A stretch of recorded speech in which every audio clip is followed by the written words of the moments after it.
Luego que Munda Tibaldo recibió los paquetes que le entregaron Ismael y Pedro, ella quiso premiarlos invitándolos a que ese mediodía comieran allí. Había matado un ganso tierno que había puesto al horno con papas y zapallos y podía hacerles un gran agasajo. Pero Ismael y Pedro debían llevar a Simón Luca, su hija Lucía, que traían desde los paraísos, y allá comerían, como lo habían prometido la última vez. Pero qué hermosa se puso esta muchacha, qué hermosa, ya está hecha una señorita, no se cansaba de repetir ella tomándole las manos a la niña. Pero la volantita siguió haciendo el poco camino que le quedaba mientras el ganso de Munda se cocinaba lentamente en el horno.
¿Qué tal?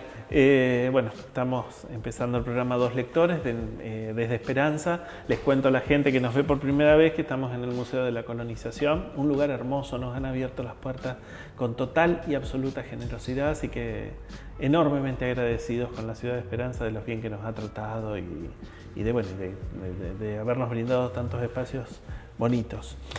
Hoy con un señor de las letras santafesinas que lo conocemos, que lo hemos leído y que, bueno, que es un excelente poeta, que ya estuvo en el programa también, Néstor Fenoglio, para hablar de otro señor de las letras santafesinas que quizás se lo conoce poco y es una lástima. Recomiendo que se vuelva a él, Lermo Balbi. ¿Cómo te va, Néstor? Bienvenido. Bueno, muchas gracias. Siento estar también en mi casa. La verdad que, además de que soy esperancino, este museo, como bien decís, es un ámbito hermoso. Es hermoso. Hay mucho amor puesto acá. La verdad que lo tienen muy bien cuidado y es recomendable también visitarlo, ¿no? Porque por ahí uno viene a una ciudad como Esperanza, bueno, un lugar para venir a ver. Sí, es claro. El Museo de la Colonización. Yo te digo, este es el tercer programa que hacemos desde Esperanza. Yo no lo conocía, hago mi culpa, no había entrado nunca y la verdad que me quedé asombrado. Sí. Lo tienen precioso. Aparte tienen piezas maravillosas. Sí. Y el marco, por lo cual vamos a hablar, no puede ser mejor, digamos.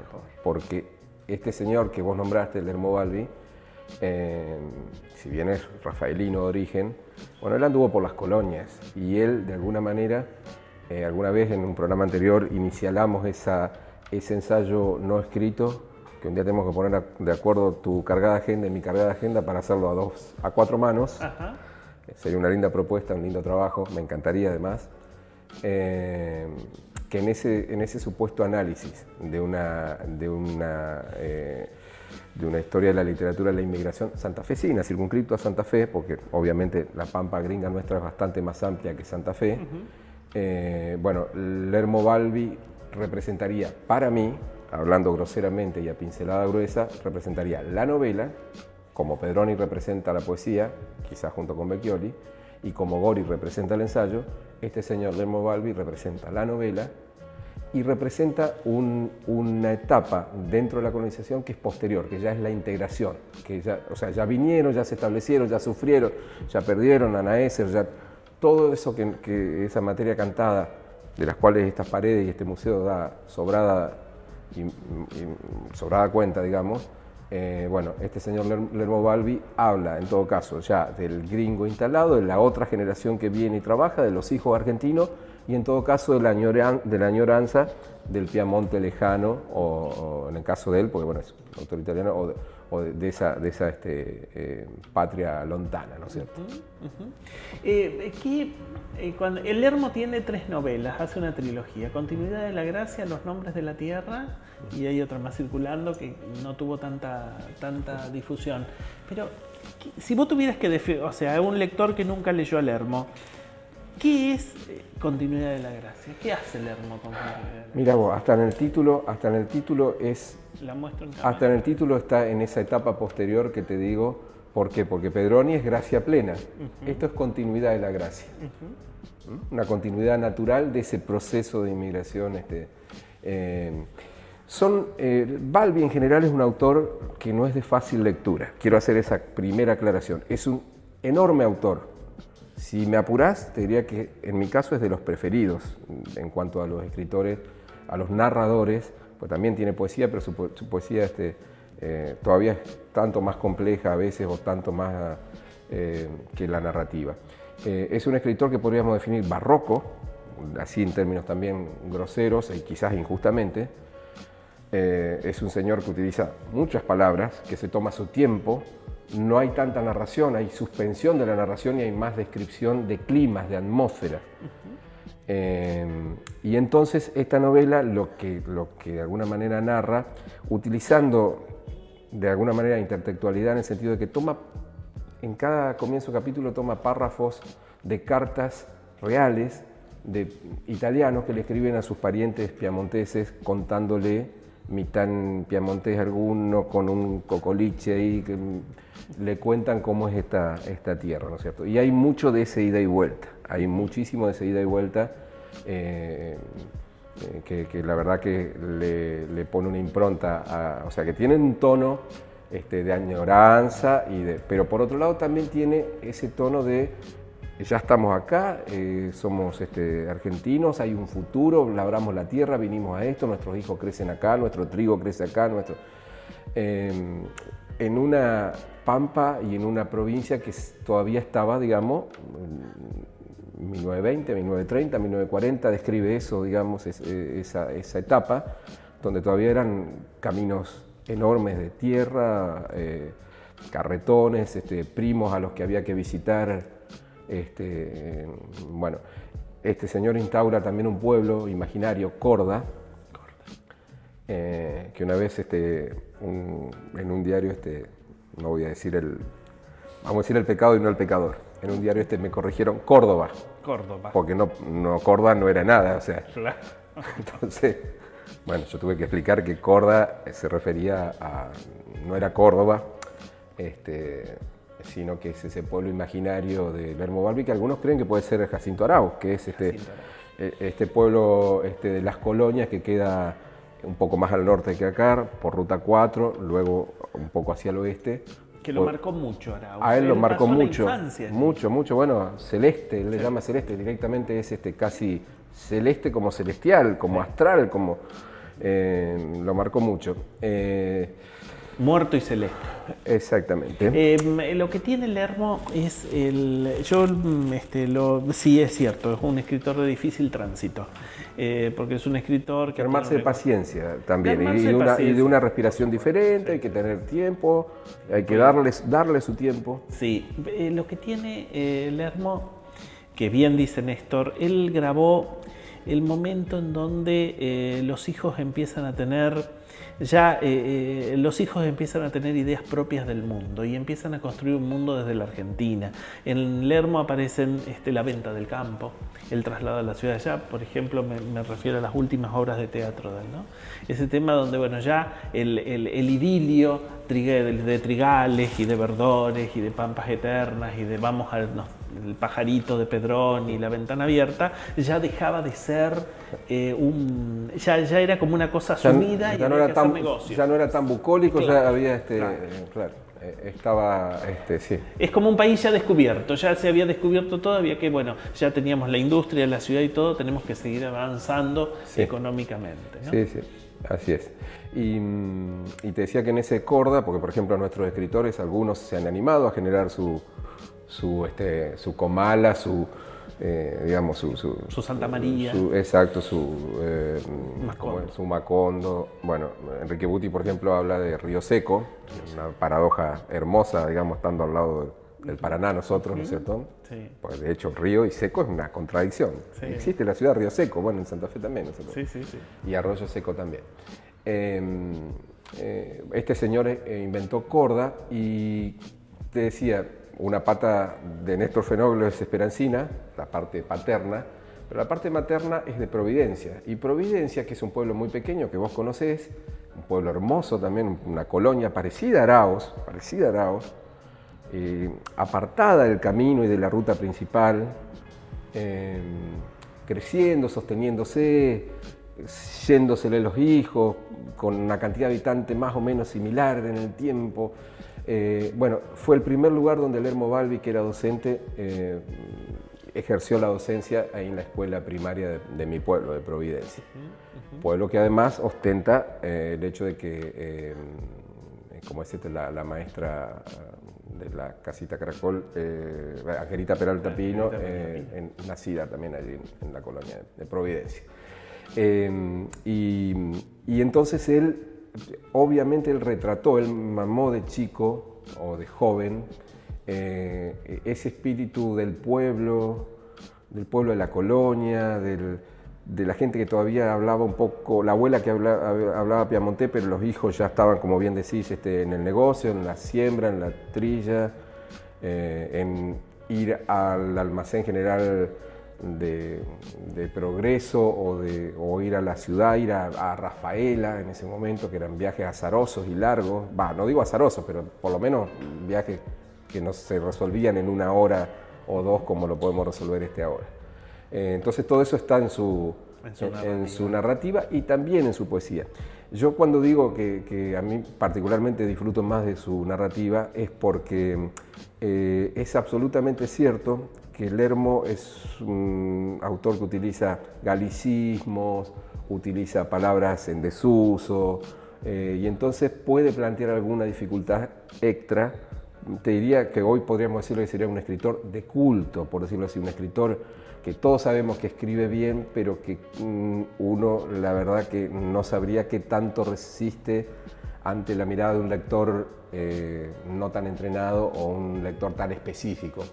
Sí, me parece que ahora vamos a ir un pequeñísimo corte, pero a mí me parece que la imagen de Lermo, que es lo que quedan los que sobrevivieron, los que lo vivieron, los que lo trataron, sobre todo profesoras de letras, él fue profesor de letras, ustedes saben que él fue el alumno culto en un pueblo muy chico, una ciudad que no tiene que haber sido fácil su transcurso en ciudades tan chicas. Creaba un vínculo con las profesoras muy especial. Es más, hay 2 profesoras que lo quisieron mucho, trabajaron mucho su obra y demás. Yo trazo con Lermo cierto paralelismo con el dandy. Es decir, era el tipo cultísimo de un pueblo chico, simpático, pintón, un tipo que tenía raro, porque no se apegaba a los estereotipos del poeta regional como Fortunato Nari, es decir, era un tipo que tenía una vida distinta y autor teatral, hacía los bocetos de sus propias obras, es decir, yo creo que ese es el mojón que plantea Lermo, el tema del dandismo en un lugar donde el dandismo no corría. En el medio de la pampa. Claro, porque imagínate, era medio como un contrasentido. Hacemos un cortecito y seguimos con Néstor.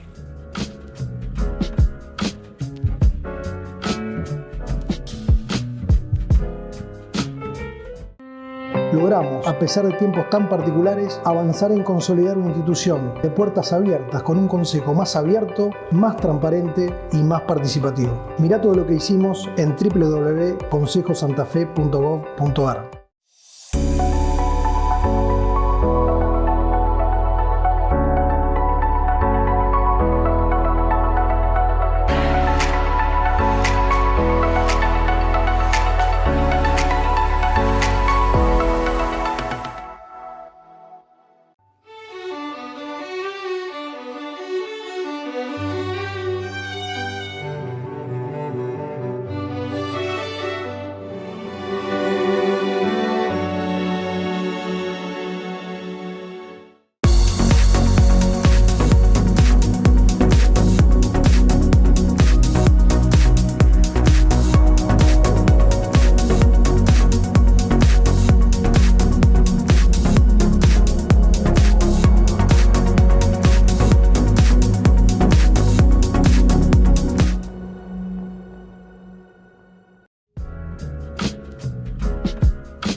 Bueno, seguimos en programa en Dos Lectores desde el Museo de la Colonización y más que nada, bueno, Lermo ya lo vamos a llamar de vuelta a Néstor para que nos siga hablando. Pero hoy es un programa bastante especial porque Néstor Fenolio sacó un nuevo libro. Este libro este libro que estamos mostrando acá, decime si miento, Néstor, es como la concreción de una unión entre ciudades, porque está en un pie en Esperanza y un pie en Providencia. Sí, está bien. Decime cuándo salió y qué es lo que... Bueno, es nuevo, ni siquiera fue presentado, así que tenés acá una primicia, ¿no? O sea, pues esto llegó de imprenta en estos días, ¿no? Con los ojos de entonces. Con los ojos de entonces, sí. Y bueno, tiene las dos patas, pues bueno, mis dos, de alguna manera este libro surge un poco por la ayuda, la colaboración, el interés de la Comuna de Providencia, que es mi pueblo materno. Ajá. Y de la Municipalidad de Esperanza, que es mi ciudad paterna, ¿no? Y donde yo nací. Y la colaboración del senador, ¿no es cierto?, del Departamento de Las Colonias, que une a mi ciudad y mi pueblo. Con los ojos. Mucho que nos publicaba. Muchísimo. 2007 es el último libro. Claro, tu último libro fue en el 2007. Sí, muchísimo. Me lo debía a mí mismo, incluso, te diría. Contra quienes despotrican y con mucha razón, y yo también, contra la pandemia, el lado bueno es que nos obligó a reencontrarnos con obra y poder trabajarla, ¿no es cierto? Ponernos a trabajar. Exacto. Van a aparecer otros libros, felizmente, ¿Sí? Digamos, sí, también narrativas. Pero en este caso, estamos hablando de Con los ojos entonces, porque de alguna manera, enlazando con esto que decís de Lermo Balbi, con lo que hablábamos de Lermo Balbi, es un volver al pueblo y a esa patria inicial que yo la defino como la infancia, o la madre, o ambas. O sea, volver, no con estos ojos de grave mirar oscuro, sino con los ojos de entonces, con los ojos de cuando uno era niño, volver a esa infancia, donde uno fue feliz, ¿no? Todo era asombro, todo era nuevo. Sí. Así es. Decime, Néstor, ¿a qué se debió el largo silencio? No. Seguías produciendo. Sí. Escribí siempre porque escribí en el litoral, o sea que no es un ejercicio. No, que realmente no tengo un motivo. No tengo un motivo, no. Llamarle por eso te digo, podría ser yo el escritor menos escritor de Santa Fe, porque soy un escritor feliz, un escritor de fin de semana. Los escritores odiarían a personas como yo, ¿entendés? Los escritores que trabajan metódicamente, que trabajan en serio y que van por una publicación y que van por la venta. Claro. La verdad que para mí la escritura sigue siendo, contra natura si se quiere, un trabajo inexcusable, al cual no puedo negarme, un llamado, pero que es interior, que es de la piel para adentro todavía. Y la verdad, de la piel hacia afuera todavía no me he dedicado tanto como... no me quejo, este es el cuarto libro de poemas en mi vida, 4 libros de poemas, bueno, ya no voy a decir que es obra, pero hay un recorrido. Pero entiendo que entre este año y el otro van a salir 4 libros más, es decir, un quinto poemario, 2 volúmenes de cuentos y una novela que están ahí ya con compromisos editoriales. Uno de ellos está en imprenta, que es un libro de relato que está en Homo Sapiens en Rosario, va a salir este año. Ah, mirá vos. Y bueno, y este libro tiene poemas que he escrito hace bastante tiempo, otros más cercanos, y que encontraron de alguna manera una suerte de unidad. Me di cuenta después, porque la tarea por ahí de titular un libro, de editarlo, vos lo sabés bien, a veces el título se te impone de entrada y a veces antecede incluso la obra. En mi caso, en este caso, por lo menos en este libro, fue posterior, y disponiendo de ese material me di cuenta que todo de alguna manera era una añoranza. Por ahí soy relativamente joven todavía para añorar, sobre todo en el tiempo de escritura, no en el tiempo de edición. En el tiempo de edición es probable que ya pueda añorar esa infancia. Pero en los tiempos de escritura, acá hay poemas de las últimas 2 décadas, es decir, y me di cuenta que mucho de eso tenía que ver con el pueblo, con la campiña, con el río y el arroyo. Yo conozco Providencia fugazmente porque tengo un amigo allá. Y bueno, nos hemos reunido a comer asado, qué sé yo. Es un pueblo de verdad muy chico. Pero una de las cosas que me impactó de Providencia es, si ustedes recorren, es el cementerio viejo. No, es el increíble. Cementerio inglés. Es inglés, francés, es un cementerio colonial que está entrando. Sí, Ahora sí. están las ruinas. Sí, pero hay un proyecto de restaurarlo. De restauración y lo bien que se haría. Obviamente necesita fondos que exceden a una comuna, ¿no es cierto? Pero bueno, por allí hay algún proyecto provincial a las vueltas. El pueblo, ese cementerio es anterior incluso al pueblo. Es anterior al pueblo. Es de la época en que los cementerios habían dejado de ser monopolio de la curia, digamos, y de la parroquia y de la iglesia, y empezaron a hacer cementerios.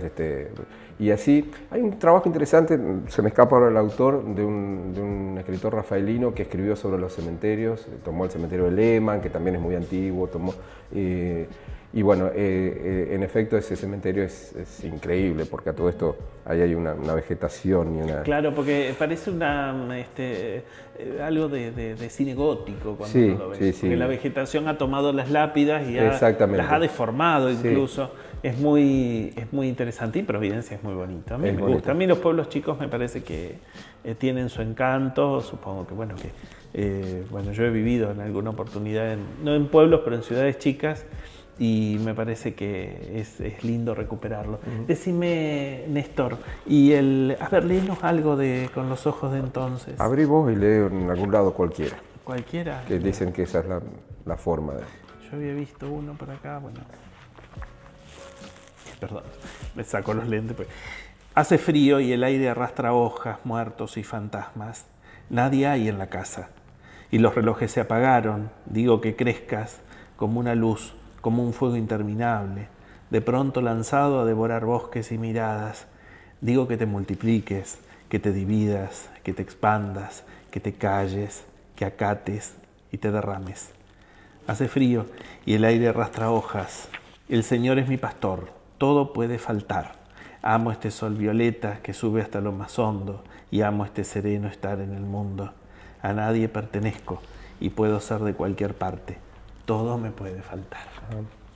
¿Está bien? Bueno, un sol violeta, mira, justo la tapa que tenés, de alguna manera.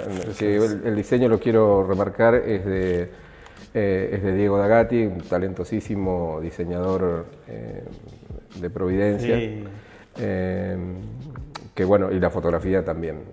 Diego nos dio mucho material sobre... Diego es un curioso, entonces él rescató un montón de material fotográfico que se estaba descartando, y bueno, y nosotros lo subimos al portal de la Memoria Gringa. La verdad que siempre hay alguien que salva cosas. Bueno, y por último, esto va a ser presentado en Providencia, que es mi deseo, presentarlo en el pueblo cuando se pueda, cuando la pandemia nos deje, y también acá en Esperanza. Y después rodará su camino, pero tiene que arrancar primero ahí, en esos lugares que te digo. Hacemos un breve cortecito y seguimos en programa.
Cuentos, seguimos en programa, en Dos Lectores. Me quedó la curiosidad. Cuentos. Y cuentos. Novela y cuentos, sí. Hay, el libro que está en imprenta se llama Sasasa, todo con Z. No Sarasa, porque Sasasa, que es un señor que habla con Z, digamos, y otros relatos. Ese va a salir este año. Tiene por decirlo así, están unidos por el fútbol. No son esos cuentos futboleros que hoy se están muy de moda. No, el fútbol es como la excusa, porque en definitiva son cuentos, ¿sí? Son de distintos personajes que son los apodos de los jugadores. Está Sasasa, obviamente está el negro, está el pulga, están los apodos, ¿no es cierto? Y cada uno tiene una historia. Entonces, bueno, al estilo del relato enmarcado vamos enhebrando esas 10, 12, un libro chico, serán no sé cuántos, 10, 12, 15 relatos. Pero que tienen relación. Que tienen un eje conductor. Más o menos, sí. O sea, cada uno es individual realmente, pero, digamos, y pueden reconocerse potreros o canchas de las afueras, digamos, de una Santa Fe o de una... ¿En Santa Fe? Sí, en este caso son de sitios santafesinos, pero que es común a cualquier periferia, ¿no es cierto? Y los personajes te diría que también. ¿Y la novela? La novela... no la estamos poliando, curioso, estamos viendo a ver un ramalazo. Bueno, la novela está ya comprometida a su publicación, hasta allí diré, tiene ya una editorial. Es mi primera novela, aspiremos a que haya otra. Es un lindo esfuerzo y bueno, en breve, esa quedaría para el año que viene, me parece a mí. Bueno, yo estoy muy contento de que estés contento vos. Sí. Y estoy muy contento de que hayas vuelto los ojos de entonces. Sí, muchas gracias.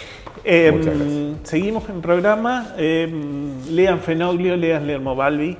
Y bueno, miren Dos Lectores por YouTube.